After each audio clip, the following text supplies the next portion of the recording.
Mendaki sama saya Ramadhani. Saya Diana Dian Sarisma. Saya Khairul Said Gesano. Hari ini kami akan memberitahu kalian tentang apa sih yang terjadi di Spensa satu hari ini dalam sebuah rangkuman video pendek yang akan kalian saksikan setelah ini. Setiap harinya di SMP Negeri 1 Ngantang, bel masuk akan berbunyi pada pukul 7 pagi. Setelah bel masuk berbunyi, kita melaksanakan doa pagi sebelum belajar dan menyanyikan lagu Indonesia Raya. Nah, kebetulan pada pagi hari ini setelah melaksanakan doa pagi dan menyanyikan lagu Indonesia Raya, kelas 9H dan 9B melaksanakan ujian praktik bahasa Indonesia. Ya, seperti inilah membuat vlog-vlog berkaitan dengan SMP Negeri 1 Ngantang. Sepertinya kegiatannya sangat seru ya. Mari kita intip kelanjutannya. Sedangkan di lapangan sendiri sepertinya ada kelas 9C yang sepertinya sudah melaksanakan ujian praktik olahraga yaitu lari maraton. Nah, sepertinya di lobi dan juga di lorong sekolah juga penuh akan siswa-siswi dari kelas 9H dan 9B yang sedang melaksanakan kegiatan ujian praktik bahasa Indonesia.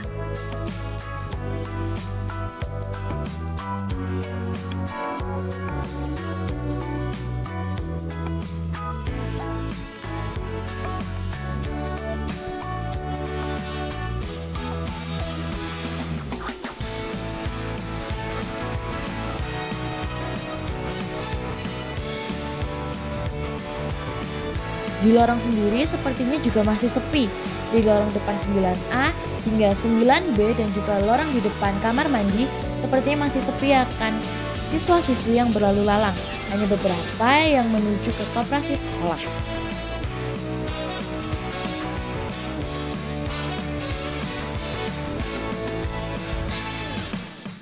Nah, sedangkan di dalam kelas 9C ini ternyata banyak juga nih teman-teman kita yang beristirahat setelah melaksanakan ujian praktik olahraga.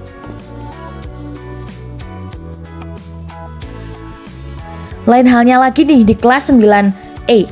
Sepertinya di kelas 9 ini sedang melaksanakan ujian praktik prakarya. Lihat, masakan-masakan yang dibawa oleh teman-teman kita sepertinya sangat menggugah selera. Proses penilaian makanan juga sedang dilakukan oleh para guru-guru sebagai juri dari mata pelajaran prakarya.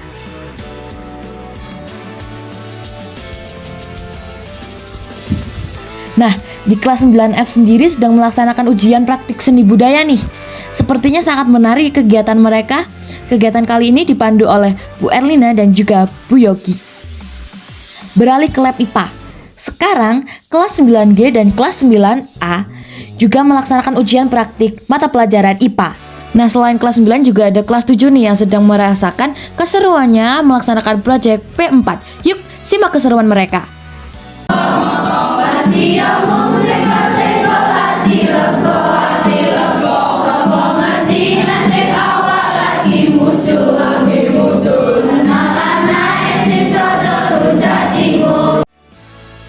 Nah, selain kelas 7B tadi, juga ada kelas 7H dan 7G yang juga melaksanakan proyek P4. Kali ini, proyek P4 berkaitan tentang budaya-budaya yang ada di daerah-daerah di seluruh Indonesia.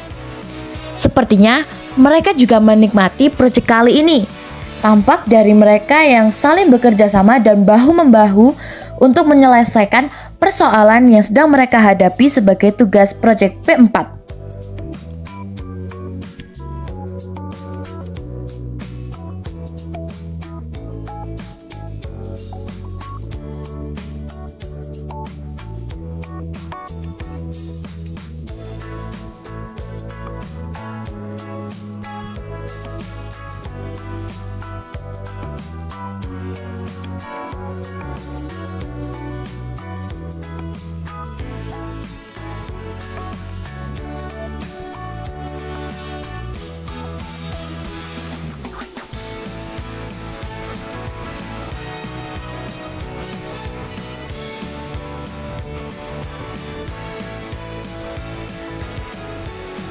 Nah, bagaimana dengan kelas 8? Kelas 8 pada kali ini tetap melakukan KBM atau kegiatan belajar mengajar secara normal dan rutin seperti biasanya.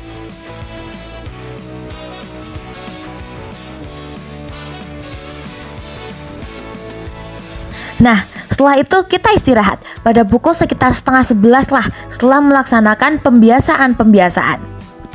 Nah, setelah istirahat, kegiatan selanjutnya adalah ujian praktik IPA untuk kelas 9H dan 9B. Secara umum, kelas 9 yang sekarang memang agak berbeda, tapi penyebabnya bukan anak atau siswanya, bukan, tapi karena kondisi yang terpengaruh pandemi 2,5 tahun kemarin, sehingga anak harus belajar di rumah, jarang di sekolah, bergaul dengan teman-temannya. Ini juga menyebabkan kondisi yang sekarang tercipta di kelas 9 sekarang. Yang kedua, tentang penerimaan secara zonasi juga berpengaruh. Jadi kelas 9 yang sekarang dulu juga sudah mulai zonasi juga. Terus akibatnya apa? Secara umum kelas 9 tetap sama dengan anak-anak seusia yang lain 14-15 tahun. Yang di SMP sini 98% menurut saya bagus, semuanya bagus. Insya Allah ke depan sudah bagus juga dan akan bagus. Tapi ada memang beberapa anak yang sulit dengan cara apapun juga sulit juga, sehingga kadang-kadang saya selaku pribadi ada sedikit menyerah bagaimana menangani siswa 1 atau 2 ini.